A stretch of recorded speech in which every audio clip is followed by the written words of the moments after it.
Oke, assalamualaikum warahmatullahi wabarakatuh. Hari ini kita akan melanjutkan aktivitas belajarnya di bulan yang kedua. Dan bukan lagi permainan, bukan lagi aturan-aturan dalam pembelajaran, namun kita akan menciptakan hasil karya berbentuk literasi tulisan-tulisan. Kita langsung mulai saja. Jika tidak lulus atau tidak memenuhi nilai, tidak tugasnya bolong-bolong, maka akan diulangi. Tema yang pertama adalah tentang berani. Kenapa Kadikdik mengambil tema berani ini? Karena literasi ini harus dituliskan berdasarkan usia. Tidak bisa Kadikdik campurkan anak yang usianya 13 tahun digabungkan dengan anak yang 17 tahun. Ini materinya untuk 12 sampai 15 tahun. Jika kalian berada di bawahnya, maka tidak usah menerima materi ini. Dan jika kalian berada usia di atasnya, sama. Materinya bukan juga ini. Berani. Berani itu adalah sebuah hal, kekuatan manusia, energi manusia yang dapat ditemukan di mana saja. Ditemukan oleh siapa saja. Bisa ditemukan pada siapa saja. Hewan apakah punya berani? Tumbuhan apakah punya berani? Tentunya tidak. Tumbuhan tidak bisa bergerak. Hewan itu mereka menggunakan insting, bukan menggunakan kehendak atau keberanian. Karena kucing mengambil lauk bukan karena berani tapi karena lapar. Segala sesuatu tergantung niatnya. Itu niat kucing. Kenapa saya tahu niat kucing itu lapar? Karena kucing itu bertahan hidupnya untuk memenuhi kebutuhan perutnya. Kalau sudah kenyang, dia tidak akan mengumpul-ngumpulkan makanan seperti manusia. Dia akan tertidur, tidur dan tidur. Itulah mengapa manusia harus berani, karena ia harus mengumpulkan energi, mengumpulkan benda supaya dapat dimanfaatkan sebagaimana mestinya. Karena manusia otaknya lebih besar dan fungsinya lebih banyak daripada binatang. Jadi itu alasan Kadikdik memberikan materi mengenai berani. Yang pertama adalah berani tentang diri. Berani pada diri. Berani pada diri itu adalah percaya diri. Percaya diri terhadap tantangan-tantangan yang diberikan. Tantangan hidup. Tantangan di usia 10 tahun harus bisa cuci ngubah wadah sorangan. Di usia 11 tahun kudu bisa nyesel sorangan. Di usia 14 tahun kudu bisa meresan kasur sorangan. Kabehanan aku sorangan. Di usia 17 tahun geus leupas ti kolot. Itu adalah tantangan untuk diri. Tantangan untuk diri itu namanya kewajiban. Tantangan untuk diri kewajiban yang harus dilakukan saat usianya sudah mumpuni. Yaitu contohnya di agama Islam ada namanya sholat. Sholat harus dilakukan oleh anak umur 7 tahun. Dan sholat wajib dilakukan oleh anak yang berusia balik, belasan tahun rata-rata. Itu adalah kewajiban. Bakti kepada orang tua kewajiban. Setelah kewajiban itu terpenuhi, barulah hak dapat diperoleh. Jadi kita tidak bisa menuntut hak kalau kita tidak melakukan kewajiban-kewajiban diri kita, tantangan-tantangan hidup kita, dan tugas-tugas kita di usia yang sesuai. Tidak melampaui, juga tidak di bawahnya. Mentang-mentang usianya 17 tahun, anak satu-satunya, kemudian segala sesuatu dilakukan oleh orang tuanya. Mentang-mentang anak bungsu, umur 20 tahun masih dibiayai sama orang tuanya. Padahal udah kerja. Mentang-mentang anak paling besar, baru umur 9 tahun, tapi harus pergi mencari kerja. Padahal masih kecil. Ngamen maksudnya. Itu tentang diri. Menerima tantangan, melaksanakan tantangan dalam hidup. Ketika tantangan ini dilaksanakan, maka di masa depan nanti kalian tidak akan susah hidupnya. Selanjutnya adalah berani kepada orang tua. Berani kepada orang tua bukan melawan, bukan pula membentak, bukan pula mengoreksi atau memperbaiki kesalahan-kesalahan orang tua.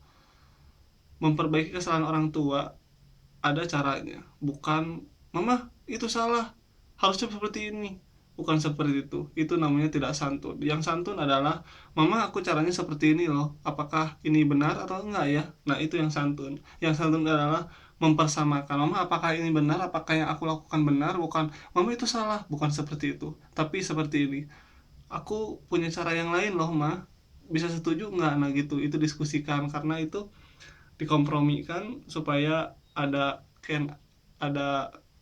rasa nyaman terhadap orang tua terhadap anak, dan sebaliknya. Rasa itu dinamakan dengan bakti. Menurut apa kata orang tua, berbakti mengikuti perintah-perintah yang baik, mengikuti saran anjuran, patuh, mengucapkan salam, menyediakan minuman, makanan, memijati ketika lelah, membantu orang tua ketika masak, mencuci, ngubah wadah, segala rupa. Yang selanjutnya, ketika bakti dilaksanakan, maka akan melahirkan karma baik. Bukan kali ini, bukan di sini bukan mengajarkan agama, namun mengajarkan pola hidup, siklus kehidupan sehari-hari yang dijalani oleh masyarakat. Mengapa dari bakti ini bisa menciptakan karma? Karena karma itu artinya hasil yang kita petik. Hasil yang kita petik sekarang bukanlah dari usahamu sekarang, tapi usaha orang tuamu dulu. Jadi ketika kita atau ada orang yang durhaka kepada orang tuanya, namun di usia 50 tahun belum sempat meminta maaf dan keburu meninggal, dan belum sempat juga menerima azab atau menerima siksaan balasan karena durhaka kepada orang tua, keburu meninggal, yang akan dirasakan adalah karma kepada anaknya, kepada cucunya. Anaknya kenapa bisa karma dari kesalahan orang tuanya? Yaitu kekurangan harta, kekurangan kasih sayang, divorce, kekurangan, ya banyak kekurangan. Itu hasil dari karma leluhur kita, leluhur orang yang durhaka kepada orang tuanya, sehingga menciptakan karma buruk terhadap keturunan selanjutnya. Ya, dongengnya 7 turunan, tapi kalau kenyataannya setiap orang berbeda-beda. Namun kenyataannya karma ini berlaku pada setiap makhluk hidup. Saat kita bertanya kepada siapapun, apakah orang durhaka dihukum? Ya, dihukum. Ada yang dihukum saat itu juga ketika dia hidup, dan ada yang dihukum keturunannya kalau dia tidak sempat dihukum di dunia. Selanjutnya adalah kalau bakti melahirkan karma baik untuk keturunan kita, untuk keluarga kita sekitar, untuk orang-orang di sekitar kita yang kita sayangi, dan melahirkan syakti. Syakti itu energi kekuatan yang terpendam dalam diri kita, bakat kita menjadi terasah, bakat kita menjadi sempurna, dan bisa dinamakan dengan syakti. Kalau sudah syakti, maka kita berhak untuk menjadi ahli. Karena apa? Karena kita berbakti kepada orang tua, sehingga kita menjadi syakti, menjadi ahli dalam bidang yang kita inginkan. Kalau kamu sudah bisa mengetahui minat bakatmu sendiri, tidak mengikuti orang lain, juga tidak terpengaruhi orang lain, tidak ingin benda-benda yang seperti orang lain, juga tidak tekabitaan lah inti nama. Selanjutnya adalah guru. Kalau kita berani terhadap guru, artinya bukan berani ngepret, peletak, berani mukul, ceker, berani neror. Aku nggak mau sekolah. Kalau sekolah aku nggak mau bapak masuk. Kalau bapak masuk, aku akan mengancam bapak. Itu teror namanya, bukan seperti itu. Itu tidak berani. Yang disebut berani kepada guru adalah mengkoreksi ketika guru salah. Mengkoreksinya sama kepada orang tua.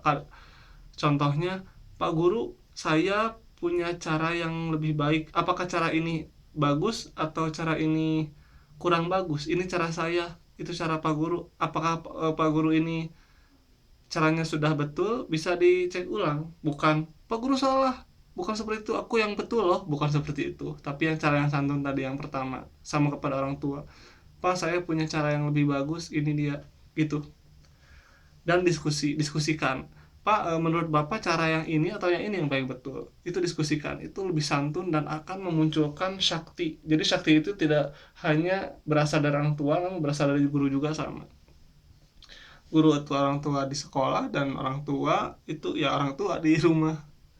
Selanjutnya di situasi lingkungan, kita harus berani pada situasi lingkungan. Karena kenapa? Karena di situasi lingkungan ini kita ikutan, kita ikut berada di situ, KTP kita di situ, kartu keluarga kita di situ, alamat kita di situ, maka kita harus berperan andil dalam kegiatan kemasyarakatan. Contohnya saat ada orang membuang sampah sembarangan, dia sedang berada di dalam mobil, membuang sampah, keluarlah dari jendela mobil. Yang harus kita lakukan adalah mengambil sampah itu dan memasukkan kembali ke dalam mobil. Ini sampah buatmu. Kamu jangan membuang sampah sembarangan, karena 10 tahun kemudian anak cucumu akan merasakan akibat dari perbuatanmu, yang itu dinamakan dengan karma. Selanjutnya adalah la haula wala quwata illa billah. Ini adalah cara terakhir saat kita melakukan semua kewajiban kita, semua keberanian kita terhadap diri, orang tua, guru, situasi, maka kita berhak mendapatkan segala yang kita inginkan, segalanya, semuanya. Yang harus kalian lakukan sekarang adalah tulislah apa yang kalian inginkan, yang kalian cita-citakan, dan ini adalah perjalanan kalian. Kalian harus dulu berani pada diri tertantang, berani pada orang tua, berbakti, berani pada guru, pengkoreksi, diskusi, bertanya. Kalaulah ada guru yang menerangkan, kemudian kalian tidak bertanya sama sekali, diam-diam saja, yang akan terjadi apa? Kebalikan dari berani, yaitu takut. Kalian takut pada guru, dan kalau takut tidak akan maju. Orang yang maju itu orang yang berani. Kalau tidak berani, dia tidak akan bisa melanjutkan perjalanan selanjutnya, perjalanan ke tahap selanjutnya. Kepada situasi lingkungan, kalau kita diam saja, maka apa peran kita? Kenapa kita diciptakan di daerah ini? Tuhan punya alasan mengapa kalian diciptakan dan mengapa kalian ditempatkan di lingkungan seperti itu. Ditunggu perannya di lingkunganmu ya. Itulah kepasrahan. Kepasrahan itu jika kalian melakukan kewajiban semua, maka semuanya dapat kalian dapatkan.